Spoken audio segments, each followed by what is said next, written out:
The Nation. The Labour government's war on the countryside continues, just in time for Christmas.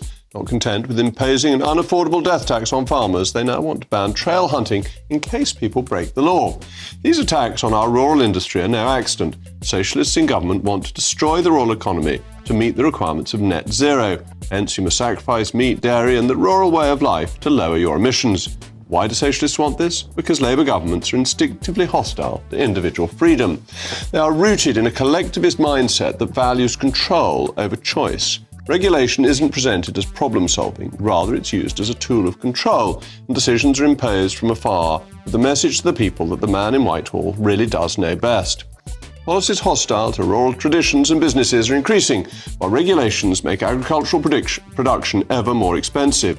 By driving up costs and making food more expensive, the government hopes to reduce meat and dairy consumption by as much as 25% to meet green targets. And if you don't believe me, have a look at the Climate Change Committee's last report.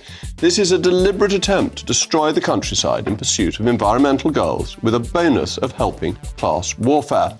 Trail hunting is not the cruel practice the government portrays. It involves following a scent laid for hounds, not hunting real live animals. Since the 2004 Hunting Act, it has been illegal because trail hunting has been legal because it doesn't involve killing. But now, Labour wants to ban it, citing it as a smokescreen for illegal activity.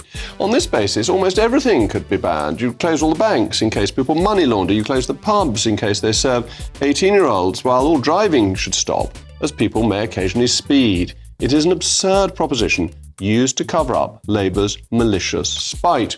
Meanwhile, farmers are frightened by looming inheritance tax changes, rising costs and regulatory pressures. Baroness Batter's review of farm profitability warns that many are questioning the viability of their farms. Profits are dwindling and the government continues piling pressure on those who feed the nation. This fixation with banning things is not limited to rural affairs.